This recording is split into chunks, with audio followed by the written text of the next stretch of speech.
Alas 2 na nga ng madaling araw neto, tapos tinanong ko nga yung mga tao dito sa bahay kung ano nga ba yung gusto nilang ulamin ngayong madaling araw. Fantasy nga daw nila ang garlic buttered shrimp, kaso nga lang wala kaming hipon sa bahay, kaya ayun dumiretso muna kami dito sa may Pasig Palengke. Dito na nga namin bibilin lahat ng mga ingredients para pag uwi ng bahay, diretso luto na lang. Wala nga kaming stock ng hipon sa ref kasi puro karne yung laman, tapos yan 1 kilo nga sana yung bibilin ko, kaso nga lang parang sobrang dami. Kalahating kilo nga lang yung binili ko, tapos pinili ko na nga yung mga malalaki para masarap. Ang bait pa nga nung nagbenta sa amin kasi sabi niya meron pa daw kaming libreng 1 hipon. Tapos yan, bumili na nga rin kami dito ng butter, mga paminta, pati ng oyster sauce. Ayan, kailangan nga rin daw ng garlic buttered shrimp ng lemon, tapos yan, bumili na nga rin kami ng mais. And ayan, syempre, hindi pwedeng mawawala ang garlic. Ayan, grabing cravings nga to kasi 3:53 na ng madaling araw, pauwi pa lang kami ng bahay. Tapos yan, nag-stop over nga muna kami dito sa may prutasan para bumili ng mangga kasi balak din daw nila gumawa ng mango shake. Super late na nga neto kasi anong oras na, tapos yung iba nga sa amin inaantok na din. Pero sabi ko, bilisan na lang din yung pagkilos kasi lahat kami gutom na din. Medyo malamok nga sa kusina kaya ayan, kinuha ko muna tong malaking electric fan para hindi kati-kati. Una nga muna namin ginawa ni Agarin, hinugasan muna namin yung mais tapos iniwan namin yun sa maliliit na part. Diyos ko, sa mais pa nga lang medyo nahirapan na kami kasi ang tigas ng parang buto. Tapos yan, para mas mabilis, tumulong na rin si Marky maghiwa ng garlic. Bali, mga bisita nga namin sila dito sa bahay, tapos yan, nadami patuloy sa pagpupuyat. After nga namin mahugasan yung mais, ayan, pinakuluan na rin kagad namin kasi medyo matagal to bago maluto. Tapos sa mga hipon naman, tinanggal lang namin yung mga bituka dito sa gitna. And ayan, para di masugatan, tinanggal na rin namin yung mga part na nakakatuso. Tinulungan na nga rin kami ni Ate Mary Jane magtanggal ng bituka, tapos yan, nasugatan pa nga siya. Tapos ito nga sila pati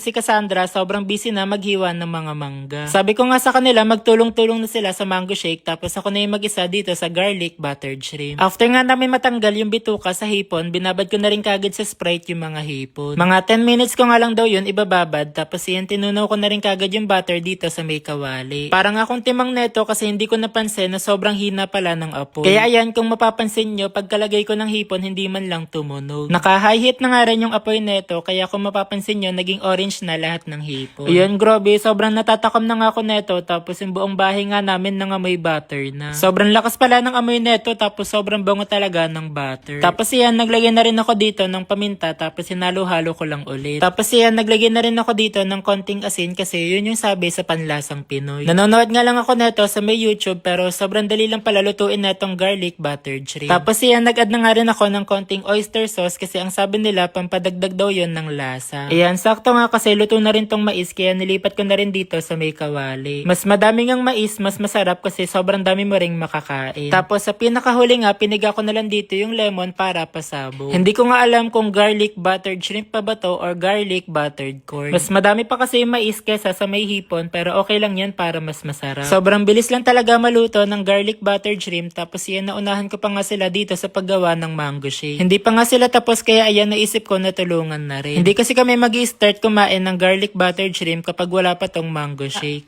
Parang mga 5:30 AM na nga rin neto, tapos konti na lang magliliwanag na sa labas. Ay, naitikman mo kung masarap Go. Ano? Masarap? Masarap? Masarap? Masarap? Masarap? Masarap, Nay? Masarap.